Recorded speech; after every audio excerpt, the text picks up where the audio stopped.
us being champions last year, nobody cares about that. We got stuff to do this year, and whole new set of goals. We got to win the AFC championship, and that's where it starts. Hey everybody, and welcome into another training camp edition of The Breakdown. I'm Matt McMullen, and today we are back to talk some more Chiefs camp as things continue to roll forward at the practice facility. Things are still in a ramp-up period at camp as guys are focusing primarily on strength and conditioning at the moment. Remember, in a lot of ways, this is like OTAs, minicamp, and training camp all rolled into one. So this ramp-up period is crucial as the Chiefs get ready for more traditional camp practices in the coming days and weeks. Regardless, it's still camp, and for the first time in months, the players are in the building working with coaches to get ready for the upcoming season.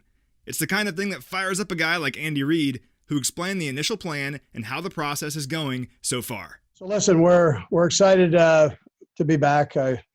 We've had now a chance for the rookies to go through the first phase of this training camp, and that's lifting and conditioning with a walkthrough. And then they were able to start today with their padded shirts and helmet practice, and that went well. Again, numbers are minimal for how many rookies we have. So, but we were able to get some work done with them, which is great. I mean, for not having the time that we had before, to have it now is perfect. So. And then the veterans are continuing to lift. They've got about 4 more days of that program and conditioning. So, and then they'll be back up and going through this same process with that the rookies are with the padded shirts, and we'll kind of mesh them together at that point, and everybody will work together. So the rookies went this morning separate from the veterans. So. They had a little bit earlier practice than what the veterans did. One new face in camp is veteran offensive guard Kalechi Osimeli, who signed with the Chiefs last week. Osimeli is an 8-year veteran who put together some really strong seasons with the Ravens and Raiders a few years back, earning 2 Pro Bowl nods and an All-Pro selection in 2016. He spoke with the media on Tuesday and explained why he chose the Chiefs. I was pretty hyped. My agent called me, instantly the first thing I thought about was this is a really good team. We got a chance to win a championship. I haven't won one in, I think it's been 8 seasons since my rookie year. So I thought immediately like this would be a beautiful way to, kind of cap off a long NFL career. So those were all the thoughts that were going through my head. It helps that Coach Reid is at least somewhat familiar with him as well. Here's what Coach had to say about the Chiefs' newest addition up front and how he'll mix in with the current group of guards on the roster. I sure like him, and we had him in the Pro Bowl one year, and I liked him there as a guy, and I'm glad he's with us. So it builds a depth for us and competition, and that generates good offensive line player or any position play when you have that kind of competition. So Andy Heck works all those guys in, so he keeps a rotation going, and they're all kind of interchangeable there. The way Andy does it. Guard will be an interesting position to watch at camp as both spots are up for grabs. Stefan Wisniewski, the Chiefs starter at left guard for the latter portion of the 2019 season, signed with the Steelers this past offseason. And Laurent Duvernay-Tardif, the longtime starter at right guard, opted out of the campaign this year to continue fighting COVID-19 back in Canada. So there's an opportunity here for some guys to step up and earn those starting roles. There are plenty of solid candidates too. Andrew Wiley started 11 games last season. Offseason signee Mike Rimmers has some experience at guard. Martinez Rankin could get some reps in there. And the Chiefs have discussed rookie Lucas Niang playing some guard as well. Osimeli adds some additional strong competition to that group. Another new face on offense is veteran running back Deandre Washington, who signed with the Chiefs after a 4-year stint with the Raiders. Coincidentally, Washington and Osimeli were teammates in Oakland for 3 seasons from 2016 to 2018, and Washington called him one of the best linemen he's ever played behind. Pretty solid praise.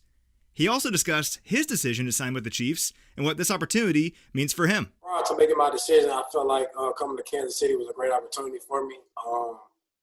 Even before they drafted, the back, Clyde, I think he's a great back. But how this game goes, right? Guys are gonna roll. It's a long season, so I feel like definitely a lot of opportunities for everybody to eat. Man, I think with Coach Reid, his offense, he's shown over plenty of time that he knows how to get his playmakers the ball. So I'm looking forward to, making my plays when I get my opportunities. Washington, who played with Patrick Mahomes at Texas Tech and compiled some truly mind-boggling numbers with a future MVP in college, has a shot at being a useful player in Andy Reid's offense. He tallied 679 yards of total offense last season and was one of just 25 players to notch at least 250 yards through the air and on the ground. So with Damian Williams opting out of the 2020 season, Washington could be one of the guys who helps complement Clyde Edwards-Helaire, who will likely handle the bulk of the workload. And speaking of young players hungry to make an impact, third-year cornerback Trevarius Ward is a guy who I think really is going to have a breakout year. Ward, while playing the second most defensive snaps of any Chief last season, allowed the fourth lowest passer rating when targeted in the NFL last year, according to Pro Football Focus, trailing only Tre'Davious White, Richard Sherman, and Stephon Gilmore. That is incredible, and the best part, Ward is chomping at the bit to prove himself even further in 2020. Honestly, I feel like I can be one of the best young corners in the game. Just going out there, taking on the best receiver every week, not getting burnt, not giving up touchdowns, challenging every throw, catching interceptions, forcing turnovers, all of that. Like, just being a big dog, being a leader, being a leader in the cornerback room in the secondary. If this defense achieves its goals in 2020, I can guarantee Trevarius Ward will be right in the middle of it. And while we're talking about playmakers on the defense, let's chat a little bit about Frank Clark's mindset heading into camp. Clark was an absolute monster down the stretch for this team, recording 12 sacks, 14 tackles for loss, and 18 quarterback hits from Week 7 through the Super Bowl. Just think about those numbers for a second. And just like Ward and basically everybody else we've heard from this offseason, he's not satisfied at all. Yeah, we won the Super Bowl last year, but that was last year. Some guys get, cocky. They love that feeling. They love the emotions of winning it and carry that on the next year. Honestly, us being champions last year, nobody cares about that. I know our coach don't care about that. That's all fun. That's nice.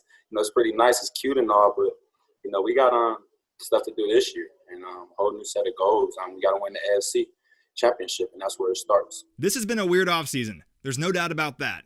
But now that the guys are back in the building working, it's important to lock in on this team's collective goals and navigate the proper path to achieving them. And so far, Reid likes what he's seen. Once you get there, you want to get back, and so that's well and good. But you got to go through the process, and I think they all know that. And they're working hard right now. And so what you do is you go off of those indicators that and response. Are the coaches working hard? Are the players working hard? That's most important right now, and I see that.